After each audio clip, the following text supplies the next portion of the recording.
Hey, Curtis. Hey, Oz. New month, so a new movie. What do you got? It is a new month. Yes.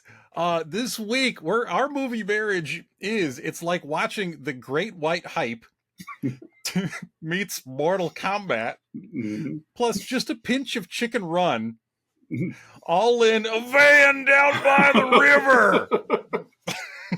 This week, we're watching Beverly Hills Ninja.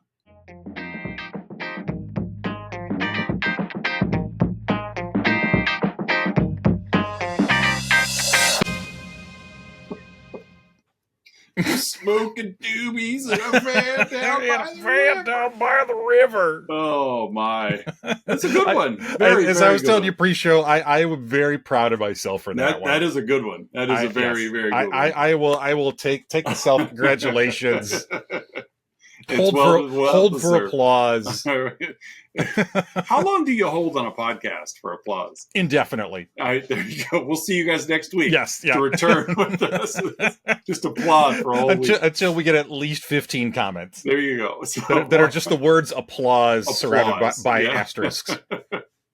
Welcome back, listeners of yours, to another week of Let's Talk About Flicks, the weekly podcast. We take a monthly theme, new theme. So this month's theme is non-martial arts films. Like not a martial arts movie, question mark? Right. Of course, the caveat is that there has to be some sort of martial arts there. Yes. Because otherwise, it's like we could do fried green tomatoes again. Yeah. Technically not a martial arts movie. Right. Garfield 2. The Smurfs. Right. 3 ninjas. Oh, wait a second. Yeah, wait a minute. So, but yeah, new month, so new theme. Yeah. And you kicked off this theme with your pick, Beverly Hills Ninja. Uh-huh. Before we do get rolling, though, we want to give a shout out to our Patreon subscribers. Don S., Aaron A., Mandy K., Melissa L., Colin K., and Lyle M. Thank you for your patronage. Yes. And also, go ahead. It's like just would my vocal muscles get in the pattern of the Don S., Aaron A., Mandy K., Melissa L., Colin K., thank you. And then we get a new Patreon. So yeah, Lyle M comes in to wreck havoc like he normally does. You got to retrain those muscles. So, Beverly Hills Ninja. So quick shout out to the Chicago Indie Critics. Oh, absolutely. We are also members of. Yes. So our members do great work, far more important work than we do. Oh, by far, yes. Yeah. We're just there. I don't know. It's like that last kid picked in PE. Yeah, we're on the team. We are on the team. Yeah. But we're the ones who are most often run into the on deck circle to grab the bat. Well, it's like yesterday. I think this is a solid analogy. Yesterday was September 1st, which means MLB rosters expanded by 2. We're the 2 that got called up just because there's 2 roster spots to be right. there. Yeah, and probably for the White Sox. So. Because the Cubs activated Jordan. Their 2 moves. They activated Jordan Wicks from the 15-day DL, and they recalled once again Miles Mastrobuoni. Oh, poor guy. Mm-hmm. I think you and I are the Miles Mastrobuoni of the. We are the Miles Mastrobuoni. I'm not curious enough to see who the White Sox called up, but it's like, how is that? Like, you're not good enough for this dumpster fire, but we'll bring you up in September. To make a difference. It's good on the ego, the professional ego. Right. I'm in, Mom. I made it. I am actively hate rooting for the White Sox at this point. Like, I want them to be the worst team of all time. And I think I've shared on air before, I grew up cheering for both teams. I still consider myself to be a White Sox fan in addition to being a Cubs fan. But it's like, if we're going to be bad, let's be the best at being bad. Exactly. Let's go ahead and just tank. Yeah. And they're not even trying to tank. They're just bad. They're just a bad baseball team. Yeah. That's got to be hard to go to work every day. Yeah. Their highest paid player, Andrew Benintendi, is at a negative 1.5 WAR. And he's actually been hitting decently over the last couple weeks. That's funny. It's like we literally would be a better team if no one played. Yeah. Just wherever these replacement players are, let's get them. Right. It's like, our entire roster is a negative WAR. We're better with insert Major League Baseball player. Exactly. It's just some rando. Come on out.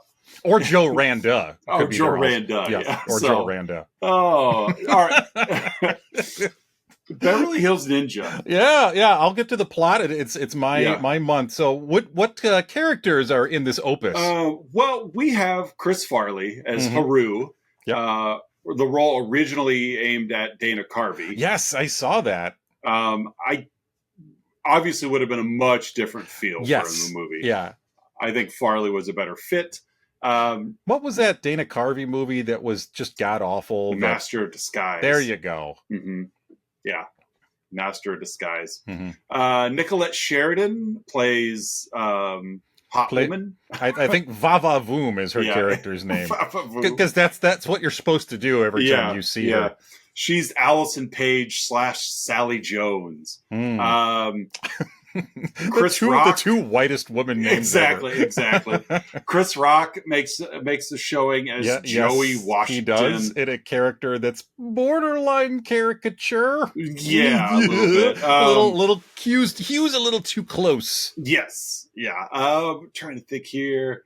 Got Nathaniel Parker as the bad guy. Martin Tanley. Sunteko as Sensei. Robin Sho as Gobai. Keith Cook. Hirabayashi as Nobu. Liu Kang wins. Exactly. Will Sasso makes an appearance as Will Sasso. As Chris Farley. As Kirkland Brand, Chris Farley. And want to give a shout out to John P. and Kevin Farley, Chris's brothers that play policemen. Billy Connolly makes an appearance. It's really Chris Farley, Nicolette Sheridan, and Chris Rock. Yeah. And then everyone else. So so that is the cast of this 3-time Academy Award winning film. I think at least 3. It should have been. Yeah, and that's not 3 categories. That's 3 years in a row. Yeah, it was so good. Right. They just kept nominating it. Yeah, it's like, well we got to have a 5th. We're going to bend the rules for this one. For Beverly Hills Ninja. So it has a 13% on Rotten Tomatoes, but that's only from 30 critics. So you got to ask more critics. Yeah, that's not a big enough sample size to keep going with baseball speak here. No, that's pretty small. So, I mean, that's only having like 30 at bats and extrapolating your season. I mean, it is at a 5.6 on IMDb. Yeah, so it's a little better than average. Yeah, whatever average is. So it's better than Replacement Player. It is. It's than Miles Mastroboni. Our apologies to the Mastroboni family. They're probably going, it's all right. I mean, not him, just the family. The family. Just the family of Miles Mastroboni. Yep. Really quick before we dive into the plot, speaking of the Farley brothers, I got a coworker, another counselor at the high school I work at, who several years ago, again, you can kind of do the math here. It was his first couple of years. He was a longtime English teacher before he switched over to school counseling, and first couple of years, teaching, wasn't making a whole lot, helped to supplement income. He was working at I think it was an Outback Steakhouse. Okay. Just waiting tables, and Chris Farley and brothers and entourage come in. Ooh. So sat in the corner, and it was very much like you talk to our people who talk to the brothers who talk to Chris Farley. Right. You don't talk to Chris Farley. No, you don't talk to him. You don't ask how he's doing. Yeah, but that's how it was. Yeah, I get it, because, you got to have some layer of protection or else you're going to never get anywhere because you're talking to everyone. But at the same time, you're a human being. Just be a human being. And I guess Chris Farley did tell my coworker thank you at the end. It was very brief. Actually, Chris told his brother who told him. Yes. Chris says thank you. Passed a note. So that was nice, though. He tipped well. Yeah. Does he remember if he tipped well? I don't recall if he shared that or not. No, it's okay. Doesn't matter. So what do we got for a plot for this film? This is a Dennis Dugan film. It is. Of the famous Dennis Dugan. Hacksaw Dennis Dugan. Hacksaw Dennis Dugan. This isn't our first Dennis Dugan movie. I don't think so. He did Saving Silverman. That sounds right. He did. I'm looking at it right now. Okay. Although we have not yet done You Don't Mess with the Zohan. No. Yeah, he also directed Problem Child, Happy Gilmore, Big Daddy, National Security, Benchwarmers, Now Pronounce You Chuck and Larry, Grown Ups, Jack Grown and Ups Jill. 2, right. So he's Jack and Jill, which is 3.3 on IMDb. He's a Sandler guy. He's a Sandler staple. Yep. Oh, he acted in The Howling. I just watched that the other day. He was one of the teeth. Yeah. Oh, Howling. Cool. Wow. Dennis Dugan's filmography runs a lot deeper than we thought. His acting credits are a lot better than his directing credits, but I guess when you're friends with Sandler, you stay busy. Yeah, you take what you can get, and what you get is, I now pronounce you Chuck and Larry. Mm-hmm. You just don't, but let's not mess with the Zohan. Of course not. You just don't mess with the Zohan. I don't want to do that, so... So we open with a voiceover indicate a clan is living. I'm assuming in Japan. I don't know if they ever say Japan, but it's ninjas. Dedicated to a lethal secret art of self-defense and survival, the Ninja Clan. We get a quick flashback. 25 years ago, we see a child in a large trunk washing ashore, and the legend of the Great White Ninja comes up because, of course, it's a white male child in here. And then it cuts back to modern day. We were wrong. This is not the Great White Ninja that legend foretold. It's the only one they got, though, so they're trying to make the best of it. They got to manufacture it in there somehow.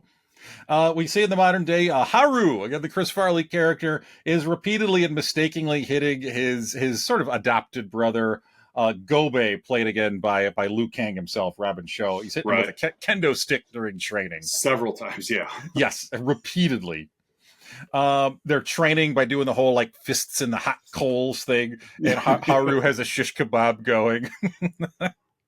Low-hanging fruit was the joke for this film, really. I thought it was funny, yeah. I will say, up top, I laughed more than I thought I would watching this movie. This movie definitely... we grew up in an era, though, where we were young and impressionable when Farley was on SNL. Yes, yeah. So we were, like, predestined to laugh at him anyway, because he is just a doofus. Yeah. That when he does this doofy stuff... Like, he does such a great job of selling the doofus. Yes, it's hard not to laugh, even though you know this is terrible. And and Farley, I was reading in the trivia, that he was watching a screening of this, and he just turned to his agent and was like, "Never again, never He's again." Miserable. Yeah, because it was just big guy jokes. Yeah, it's just making fun of him for being a big guy. Yeah, man fall down, go boom. Yeah, like it. Look at that big dumb fat guy. But it's like, but he does it so well, and as you said, he sells it so well that you can't help but buy into just this talented performer that you see. And it is a very thin line there between are you laughing at him or are you laughing at his performance? Because at no point was I laughing because Chris Farley's a big guy. I was laughing because of how well he was doing and that was his whole bit on SNL. Yeah. Nobody could go through a table as well as Chris Farley could go through a table. And it was just hilarious. Yeah. Because he did it so well. Right. We see a sensei. The sensei never gets a name, right? It's just sensei. It's just sensei. Even in the credits, it's sensei. Shows the group how to project their consciousness out of the astral plane, a la Doctor Strange. Yeah, I loved it. And every time they do it, Haru, because he can't control himself, so they're all up there in this zen, peaceful state. He's just like floating above them. And of course, every time he goes back into his body, his consciousness crashes into the body that like knocks him through the nearest pane of glass.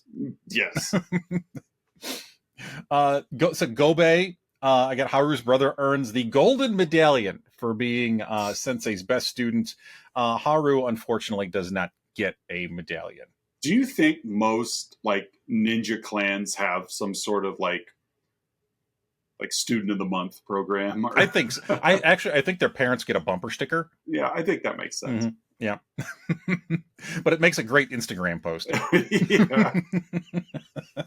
Just all the pomp and circumstance going into you're the April's Ninja of the Month. I mean they put it on the morning announcements over the PA for all the other ninjas to hear. It's really cool. When their scrolls get delivered, it's right there. They get a free personal pan pizza.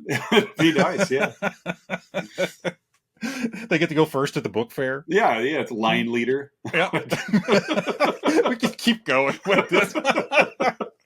So the other ninjas go on a mission, and Haru is told to stay behind to guard the dojo, while the others are away.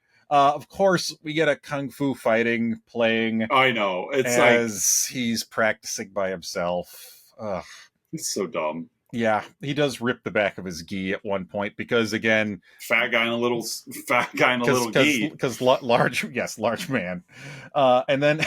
I was watching part of this at a coffee shop as my daughter was at her normal weekly group, and so I'm watching this and I'm trying to stifle laughs as it's just him by himself in this dojo, and he's doing all these exercises by himself, and then he turns it into a taxi driver style bit where he goes, "Are you communicating with me? Are you communicating with me?" Again, God, part of me feels like I'm sinking to the lowest brow, but again, there's some things in this movie that are funny. They are, yeah. And again, it's because Farley's doing that. It's not because it's him. It's not because of the material or Dennis Dugan. Right, yeah, exactly. Like, there's a reason why later on when Will Sasso is doing his Chris Farley impression, it's not funny. Yeah. Because it's not charming. There's just a certain level of charm Chris Farley has that when you're watching it, you just, I don't know, it's just magic in some way. Yeah. I mean, it's because he just seemed, which sucks because it's like he was so tortured. Yeah. But you watch it and you're like, the guy's just got it. Like, yeah. He's just such a talented performer. So while he's practicing, a sexily clad Sally Jones, quote unquote, shows up. So Nicolette Sheridan says, "I need a ninja to get into a place unobserved." She needs him to tail Tanley, her boyfriend, to the docks to see what he's up to. While demonstrating his ninja skills for her, there's several hijinks, including knocking the ashes of past ninjas over. Right. Catching the sacred scroll on fire. And... Yeah. So we cut to what is it? L.A. or San Francisco? Somewhere in the San Angeles, I believe. San Angeles. We're in the year 2032. Exactly. And he just got done using the 3 seashells. we don't not see. Well, you figure Rob Schneider, he's a Sandler guy too. Yeah, so. I mean the 3 seashells are there someplace. This guy doesn't even know how to use the 3 seashells. Probably can't make copies either. You can do it. So Haru, they're in California someplace. Yeah. And he's like doing the job, but he's like sneaking. It's got to be LA because they go to Beverly Hills. That's true. At the greater Los Angeles area. He's sneaking around in broad daylight in a ninja outfit in front of this place, and So eventually Haru gets to the docks. He sneaks in like rowing a raft, and he overhears Tanley and Tanley's right-hand man Nobu negotiating with a third party for like a plate that'll make counterfeit 10,000 yen bills. Tanley then shoots a guy when the guy says that like he can't get part of the this merchandise or part of this equipment. So after the cops show up, Haru, he runs home. Sensei's upset. The cops think that a ninja killed the guy. So of course, we're like 15 minutes in, and now he's already on the run from the law. So Sensei tells Haru, "This woman tricked you," and of course Haru's having none of it. He thinks that she's the real thing. She's legitimate. Sally Jones. Yeah. Haru tells Sensei tells him that Haru is being led around by his short sword. And her name isn't even Sally Jones, it's Allison Page, because Sensei did some digging and found out her true identity. So Haru, actually, they're not even in America at that point. As my notes now say, if I'd only read a little further, Haru defends Sally, "I must go to America to protect her." Right. So, and doing so will prove that he is the Great White Ninja, which is basically kind of like the purpose of this movie. He's the Neo of this Matrix. So Sensei orders Gobe go with Haru, and he hides in his luggage. Yeah, I do like all the bits of Gobe hiding. It was fun. In Beverly Hills, Nobu informs Tanley that there's another gang there that has like this other plate that they need to make this counterfeit money. We hear a punky cover of Turning Japanese playing as Haru arrives at Beverly Hills, finds the hotel. Because Sally had given him a matchbook with like a hotel on it, or he found a matchbook. Yeah. And so he goes back to this hotel that matches the matchbook.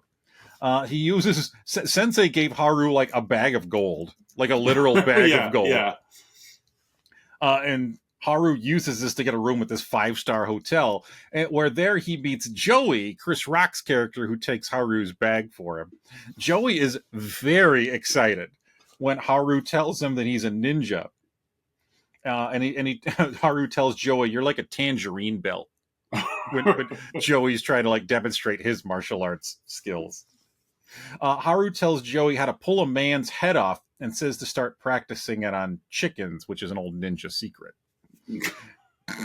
All those wild chickens out in L.A. In front of 5-star hotels. Exactly. I also have a hard time finding them. I also read the trilogy that Chris Rock wasn't too thrilled. Again, he did it. He cashed the paycheck, but he thought that him chasing the chickens was like borderline minstrel showy. A little bit. Which, like, a little bit. Yeah. I don't even know if I would put it above Dennis Dugan to recognize that. Obviously we don't know the guy, but looking at his track record, he's good at saying yes to jobs that'll pay him. Yep. But like, there's nothing of any merit that comes out of it. Like, you get a little bit of really just nostalgia. Yeah. Like Happy Gilmore, if you introduce that to people now that have no recollection of Adam Sandler's young movies or whatever, movie's pretty dumb. But you just catch that lightning in a bottle. And, but yeah, it's like, he saddles up and it's like, I'll direct my friends' movies. I don't care. Yeah. Check will clear. Yeah. I know I think they're in the early process of a Happy Gilmore sequel. I've heard that too, yeah. Christopher McDonald supposedly is coming back. Yeah, why not? Shooter. That's also, I think, up there in the list of best movie villains. Shooter McGavin. Yeah. All right, so Go By spots Allison, uses a ninja star to stop her vehicle, and then she literally bumps into Haru. And she's like, of course what are you doing here? Get away. Yeah. He tells her, I know what Tanley's up to. Haru tracks Tanley and Nobu to a strip club where the two are in the back trying to make a deal with this gang that has the other plate. Right. Haru immediately gets very distracted by one of the dancers there and without any reason starts dancing himself. Yeah. Eventually he falls off the stage, which allows Tanley and Nobu to kill the distracted gang members. To get the plate. Uh-huh. And as Haru is running off, a woman sees Haru by these dead bodies. So again, the ninja killer that was in Japan is now in Beverly Hills. Right. And now he's wanted for murder. By the U.S. authorities. Yes. Back at the hotel, Haru watches Joey chase chickens around the grounds. Yeah. Haru tracks Allison to a mansion. He goes to blow dart a watchdog and instead hits a bird, which again I also thought was kind of funny. He uses a grappling hook to try to climb up the home, and of course Gobei's up on the roof already because Gobei's good at what he does, and of course the grappling hook gets around Gobei's leg. Haru breaks into Allison's room. She tells him to go, but thanks him for finding out the information that she needed. Right. And she basically says like, I'm with Tanley, but I'm only with him because I'm pretty sure he killed my sister. Right.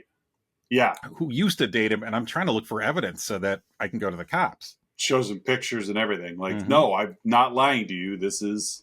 Yeah. That's what I think happened. Haru uses Tanley's date book, pretends to be and goes to this like restaurant where he's going to be. Pretends to be. I think this is my favorite part of the movie. Yeah, pretends to be a hibachi chef at this hibachi restaurant. This is just peak Farley here. Yeah, in this movie especially. Yes. As Haru overhears Nobu tell Tanley about that the incident at the club could start a war. several guys on motorcycles with machine guns pull up, like Kill Bill Volume 1 style. Yeah, I'm pretty sure it's the Crazy 88 pulls up outside. Haru kills one by accidentally throwing a spatula through him. Must have been a really sharp metal spatula, by the way, Oz. Well, it probably got it at Spatula City. Spatula City? That was the 13th one that he got for just a penny. I was going to say, it's the most expensive one. Yeah. You got to buy all the others first. Yeah, but that last one, it's worth it. 12, 13 just a penny. Gobei is there in a drag disguise, and of course he fights off several bad guys as well. This is that sequence where, like, and I'm pretty sure I remember this from the trailers, because I think, we were probably 17 or so when this movie came out, and where Haru, still in disguise as this hibachi chef, grabs these two gigantic fish and starts swinging around like nunchucks. Yeah. But I think those might have been actual fish because they were large and you could see the weight of them. I'm sure they probably were. I mean, that'd be the easiest way to do it. Yeah.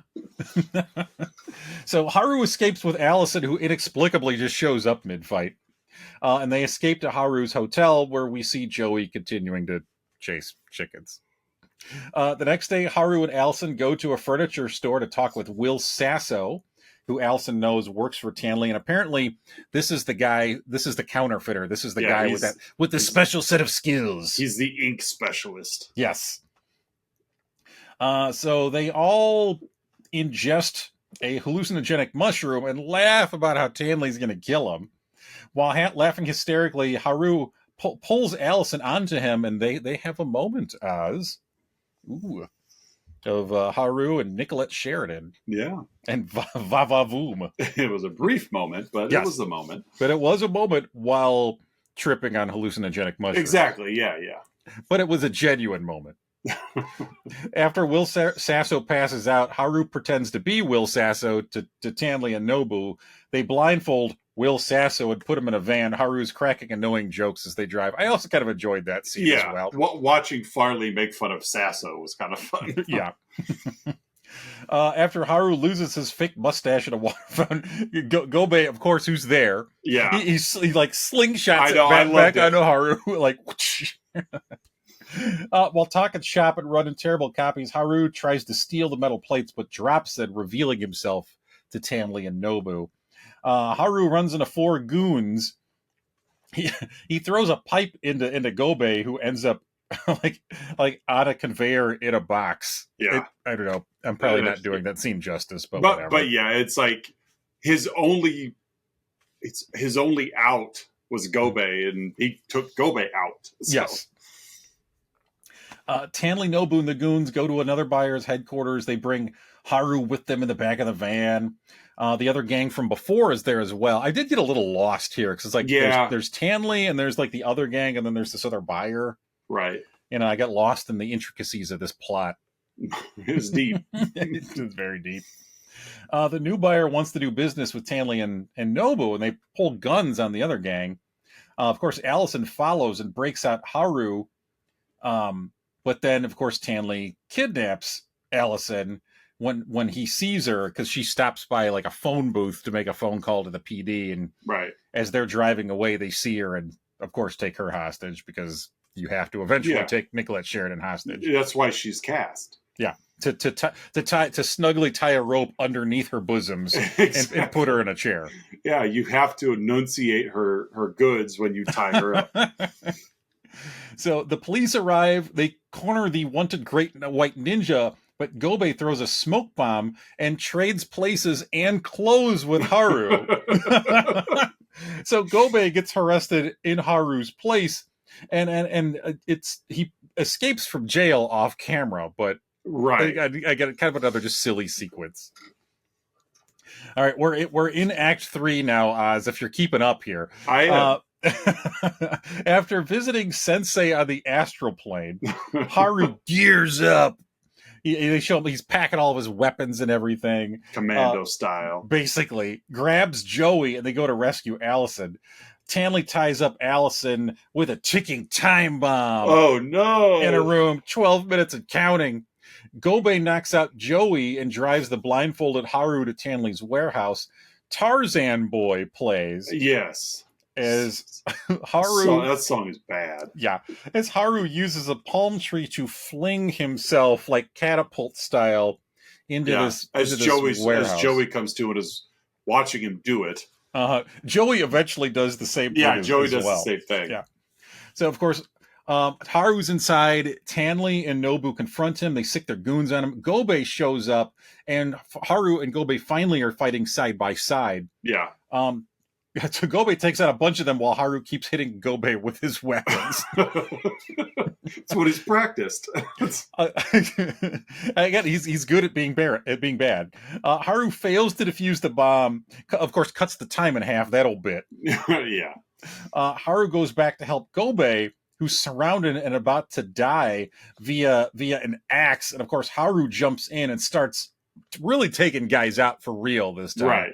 Finally. As Kung Fu fighting is playing, Nobu joins the fight as well, and Nobu and I don't know how I could say this while keeping this a PG podcast. Nobu and another guy, they're running at Haru from opposite directions, and Haru does the old duck thing, and they scissor kick each other and hit groin to groin. Oh, I hate it when that happens. I know, right?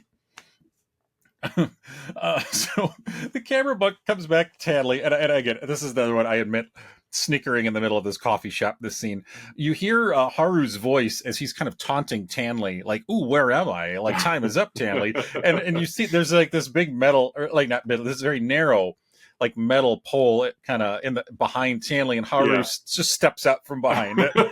Like he'd been hiding behind this 4-inch right. Master of disguise. Yep. That's what it was for Dan Carvey. There it is. It's Master of disguise. Tanley unloads an automatic weapon at Haru, but of course he deflects the bullets with his swords because he's the chosen one, like Neo. Yeah, exactly. He accidentally drops a pulley on Gobe, who's about to take out Tanley. Right. Haru shoots the warehouse's harpoon gun. You heard that right. They come standard in LA. Yes, it shoots the warehouse harpoon gun. It grabs the bomb that was in the room with Allison. With Nicolette Sheridan, attaches it to Tanley's getaway truck. Haru rescues Allison, who and she declares Haru the greatest ninja of all time. And then he introduced her to Gobe, my brother, and she changed her mind.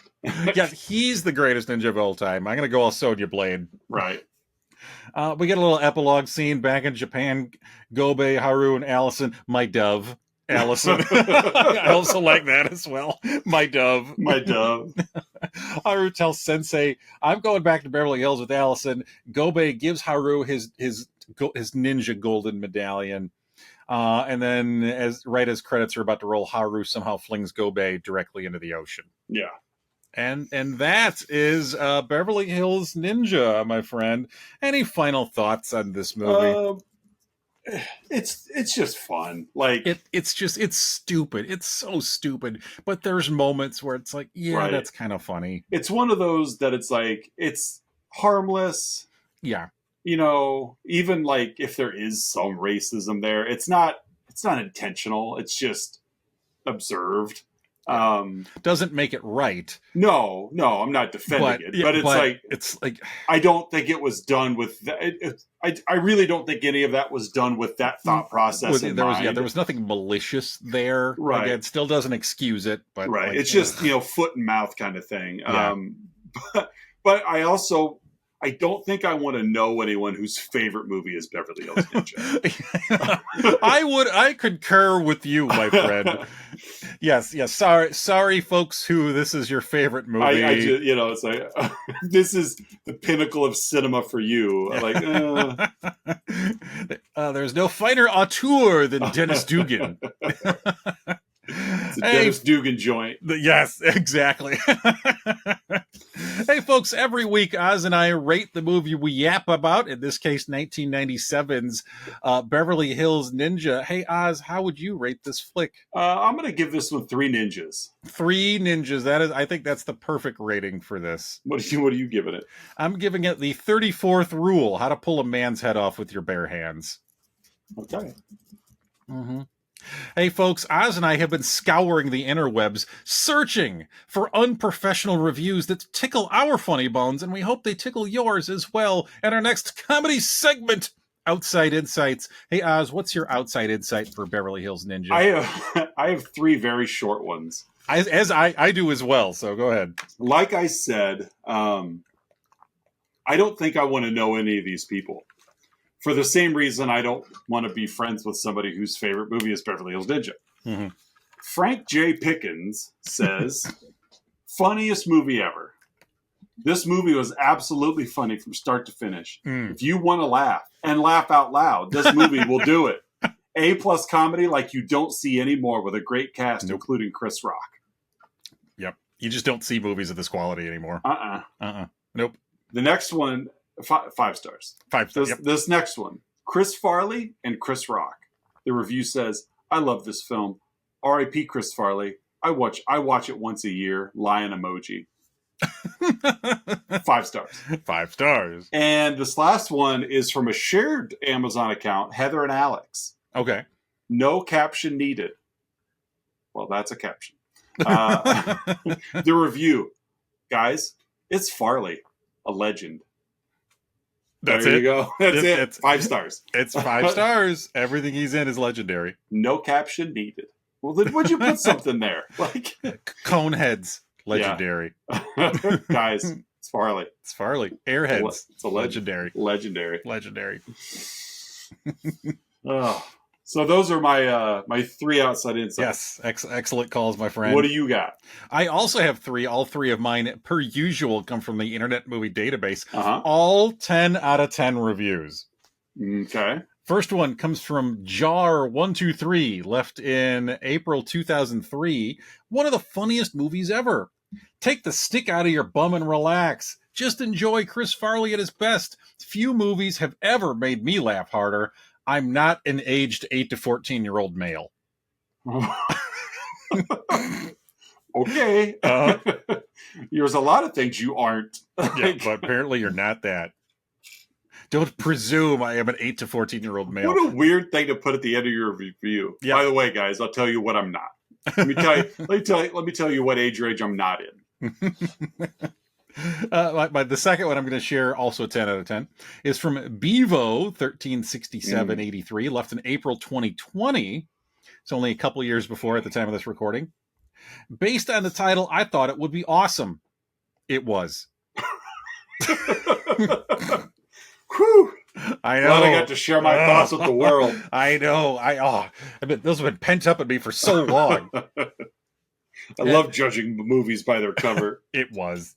The last one comes from Calanging Marvin 20. Good movie for all ages. Left in March of 2018. Okay. The storyline is good. This one is funny and good for persons who are sad or not in the mood. What mood? Any mood. Like low libido mood? Yeah. No, I think any emotion. Persons who are sad or not any other emotion. Honey, how about some Netflix and chill? No, I'm not in the mood. Well, I got the movie for you. I mean, it's got Nicolette Sheridan, so right. I'm good. The conundrum, though, is that this movie's on Netflix. Yeah. So it's got Liu Kang in it. I'm not in the mood. I know. That's why we're watching Beverly Hills Ninja. That's why. Yeah. There's no better aphrodisiac, ladies. Which one? You want Beverly Hills Ninja. You want to watch 9.5 Weeks or Beverly Hills Ninja? I'm not in the mood. Let's watch Beverly Hills Ninja. Oh, my. So those are all 6 of our outside insights from this week. We're glowing.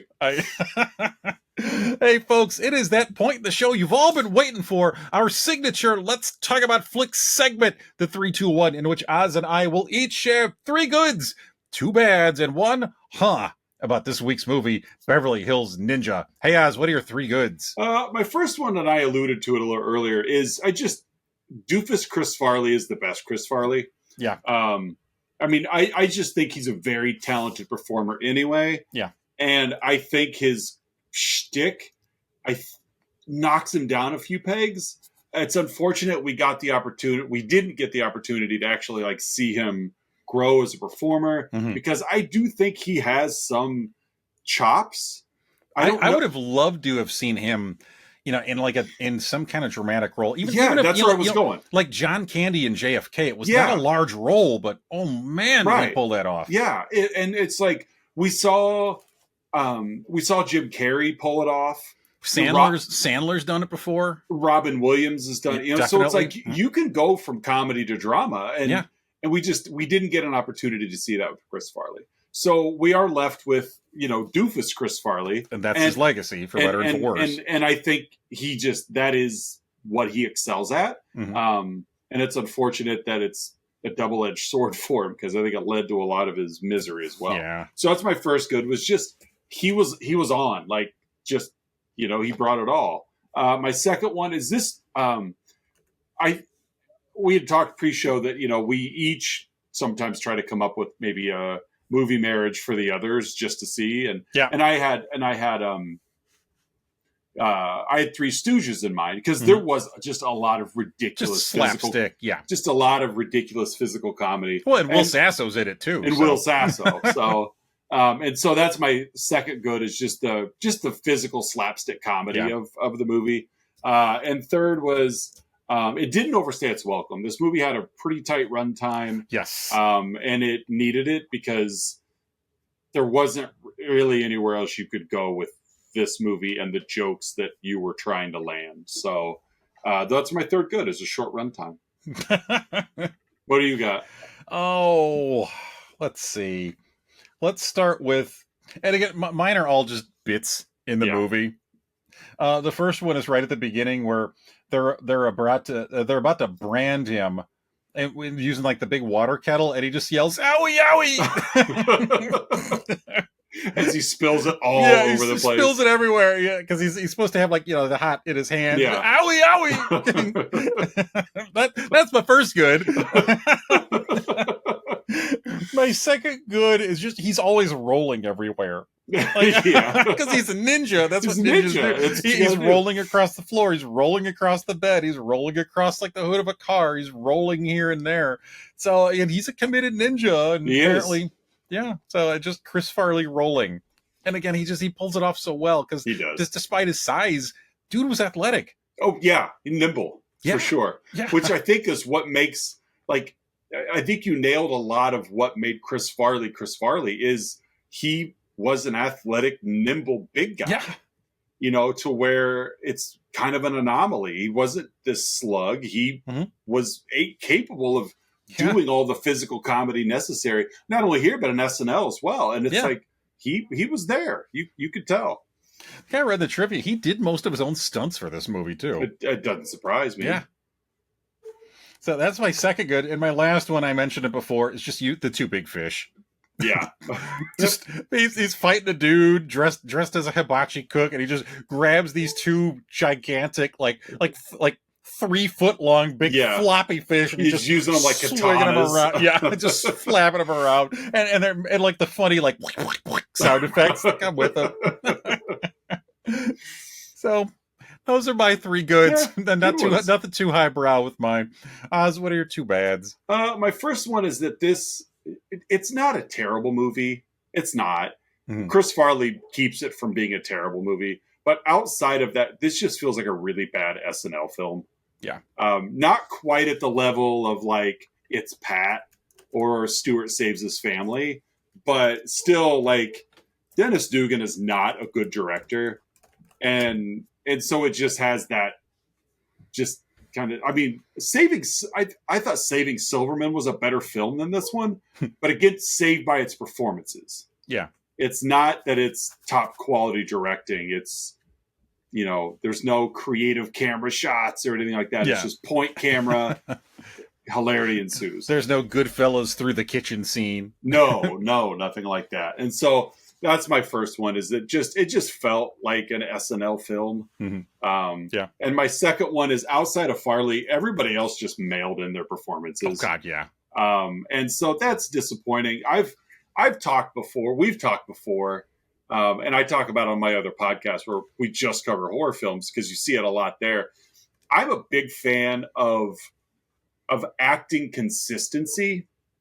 if you've got a movie full of just bad actors and they're all bad actors, that movie's digestible to me, like a trauma film. Sure.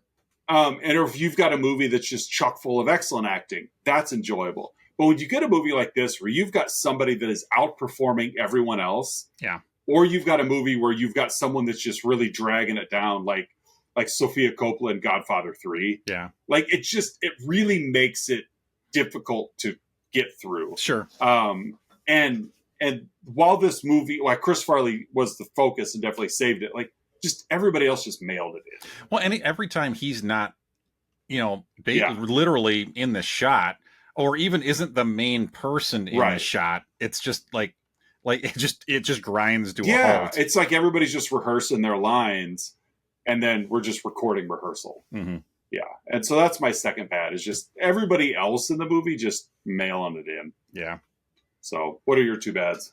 My first bad, and we've mentioned part of this. Parts of this movie have not aged well. No. Like the, kung fu fighting, turning Japanese. Oh, they're Japanese ninjas. Yeah. Like that bit. It's just no effort soundtrack. Like, a black man chasing chickens around. Right. It's just hewing a little too close to some of these awful caricature-based stereotypes. Fat shaming, like Gobe calls him fat literally 2 minutes in the movie. Yeah, like I looked at the runtime and it was less than 2 minutes in. Right, and Gobe calls him fat. Is that because they're asking him what he thinks and he's trying to be honorable? Like Sensei's asking Gobe what he thinks of Haru and he's being honorable, and then he's like, just be honest, and he's fat. And I'm like, big deal. Yeah. Yeah, so that's my first bad. Fair enough. And then my second bad is like, again, just obvious. It's really dumb. There's zero story. There's zero plot. Again, not that you need a big thick plot in most comedies. I mean, look at we talked about The Great Outdoors a couple of weeks ago. Right. That doesn't have a whole lot of plot to it. No. But you need something to kind of string things along, and there wasn't a lot there. Very flimsy. Yeah. Counterfeiting yen and. Yes. Yeah. It's just they could have given a little more something than that. So. Like, even if it was he kidnapped my sister. Now, okay, that's ninja worthy. Yeah, we got a rescuer. Yeah, I get that, but it's like, I think my boyfriend is up to no good. Yeah, he's counterfeiting money. Mm-hmm. Call the cops. Like, yeah. Yeah, but then we don't get to see him sling around two gigantic like sea trout. True. That's true. All right. Hey, Oz, what's your Can a person just hire a ninja?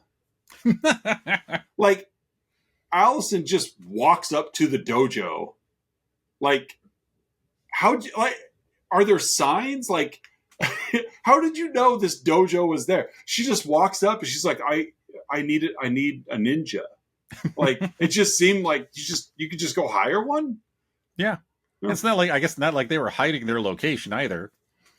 I guess not, but she was on the expressway and there's like a local attraction. Yeah. Like Ninja Dojo. Yeah. It's right by the club, Antique Mall. It's right by the You Pick Apple Orchard. Exactly. Right? It's just one of these, like, check out scenic downtown. It's got Antique Mall, Gentleman's Club, Ninja Dojo. You pick them. Yeah, historic Galena. Yeah, exactly. Ninja Dojo. Toy store. House on the Rock. Yeah, exactly. I could see this Ninja Dojo being a house on the rock. Yes. So that's my is can a person just hire a ninja? That's good. I like that. What's yours? I got to throw a quick throwaway one first, then I'll do my real second. My throwaway one is, why didn't we see Gobe escape from the police station? I kind of wanted to see that. I would have liked to see that. Yeah, like it's just like it's all off camera, right? And then he's just there at the end. Just left, just a sea of bodies. Well, he went full Liu Kang. He was shooting fireballs, turned into a big dragon. Yeah, like that's why the police couldn't help. The big dragon, he just ate all of the tops of them, just left them from the hips down, standing just there. All of them. Yeah. Mm-hmm. So my real is back at the strip club where were the bouncers when Haru got on stage and started dancing? They didn't pull him out until he fell off the stage. Right. So by the transitive property, the next time I'm at a strip club, which is a lot, by the way. The next time. You mean as soon as we wrap this episode? Yeah, I'm actually at a strip club right now. This is just a green screen behind me. I like that whole, I watched this movie at a coffee shop. Yeah, it's by coffee. That's actually the name of the strip club. Right. Is a coffee shop. It's Pam Greer's coffee shop. Yeah. All the dancers are in character as coffee. Pam Grier owns a chain of strip clubs. It's a national chain. In strip malls. And, yeah, it's all strip something. Strip malls. Yeah. Also owns the original print of Strip Tease, the movie, the Demi Moore movie. Right. She owns Demi Moore. Like, well, yeah, I mean, it's when you got Pam Grier money. Pam Grier money. So by the transitive property, next time I'm at a strip club, if I just start dancing, as long as I don't fall off the stage. If you don't fall, you're fine. As long as I don't fall off the stage, I'm good. Yeah, if you can get to the stage before the bouncers get to you, it's like a force field. It's like home base and hide and seek. Home base. I'm on base. I'm on base. You can't get me. I'm on base. Oh no, I fell off into the shrimp buffet. Oh, they got me. So yeah, you're totally fine. That's actually, no one's employed by the strip club. That's just the dancers get there before the bouncers. Yeah. It's every night's amateur hour. It's every night. Every night's amateur hour. Yep. I'll see you at a coffee shop, by the way. Right. Fair enough. Oh, that puts a wrap on Beverly Hills Ninja. Yeah, kicking off, fun episode to record. It is, yeah. Kicking off non-martial art movies. Yes. We got some fun ones this month. We do. It's only a 4-weeker. Yes. But we've got one next week that is it's not as PG rated. It's honestly, it's the reason this month exists. It is. Yeah, it's the cause for this theme. But next week, we're going to be covering Black Dynamite. Yep. Michael Jai White. Who better to cover this movie than two white guys? Than us. I actually am the local Tommy Davidson expert. Yep. And whenever I'm curious about something in Tommy Davidson's career or personal life, I just contact you. In my county, I'm known as the Tommy Davidson guru. Well, it's Davidson County, isn't that where you live? It is now. That's what I call it. Tommy County. Tommy County. It's not even Davidson. It's Tommy County. Just Tommy. So, but no, we'll be back next week. It's not even County. It's just Tommy. You have now entered Tommy. Tommy Town. Black Dynamite, another comedy that has martial arts in it, but is not a martial arts film. No, it's a spoof, is what it is. I think it's a much more solid film than I would agree. I think it's at a, last I checked, I think it's at a 7.4 on it's a very fun movie. Yes. A movie that like Michael Jai White wears that role. Yes. I think it's like the role he was born to play. Yeah. It's like, you mean Spawn? No, I mean Black Dynamite. Spawn was a side project. Black Dynamite's where it's at. But I remember seeing that. I've seen this movie a couple of times, and I just find it hilarious. Yeah. Just a lot of the comedy in here. Just the dumb jokes. Yeah. But Black Dynamite, I sell drugs in the community. So I'm looking forward to watching this one this week for sure. But that is a wrap for this week. Social media wise, you guys can find us on Facebook, Instagram, and Twitter. There is a Patreon link down below. Another shout out to the Chicago Indie Critics Organization for all the excellent work that they do. Mm-hmm. Definitely check them out online. Check them out, folks. Good stuff there. And so for another week of Let's Talk About Flicks, I'm Oz. I'm Curtis. And we'll see you guys next week with Black Dynamite.